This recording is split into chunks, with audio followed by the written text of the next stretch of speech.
2024 KKR ஐபிஎல்லோட title winner. அதுக்கப்புறம் 2025 சரி, இப்போ 2026 2 மேட்ச் தொடர்ந்து தோல்வியும் சரி, கேகேஆர் பாயிண்ட் டேபிள்ல கீழே போறதுக்கு காரணம் என்ன அப்படின்னு பாத்தீங்கன்னா, அவங்க 2024 கப் அடிச்சதுக்கு அப்புறம் எடுத்த சில முடிவுகள் தான். முக்கியமா ஸ்ரேயஸ் ஐயர் ஒரு பிரான்சைஸுக்காக ஒரு பிளேயர் கேப்டனா நின்று கப் அடிச்சு கொடுக்குறாரு அப்படின்னம்னா அவரை அடுத்தடுத்து தக்க வச்சுக்கதா தான் யாரா இருந்தாலும் நினைப்பாங்க. ஆனா அப்படி கப் அடிச்ச அடுத்த வருஷமே ஸ்ரேயஸ் ஐயரை ரிலீஸ் பண்ணிட்டாங்க.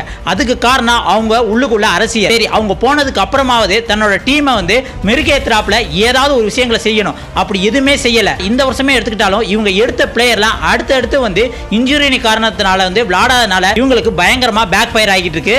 இவங்க டீம்ல இன்னும் ஸ்ரேயஸ் ஐயர் மட்டும் இருந்திருந்தாங்கன்னா ஒரு கேப்டனாவும் ஒரு மிடில் ஆர்டர் பேட்ஸ்மேனாவும் பயங்கரமா கான்ட்ரிபியூட் பண்ணிருப்பாரு. அதான் கேகேஆர் செஞ்ச மிகப்பெரிய தப்பு அப்படின்னு நமக்கு சொல்ல தோணுது. அவரை ஏன் ரிலீஸ் பண்ணாங்கன்னு தெரியல. ஆனா ஒரு விஷயம் மட்டும் நல்லா தெரியுது, ஸ்ரேயஸ் ஐயரை விட்டது மிக மோசமான முடிவு அப்படின்னு என்ன தோணுது. இதை பத்தி உங்களுக்கு என்ன தோணுது அப்படிங்கறத மறக்காம கமெண்ட்ல சொல்லுங்க.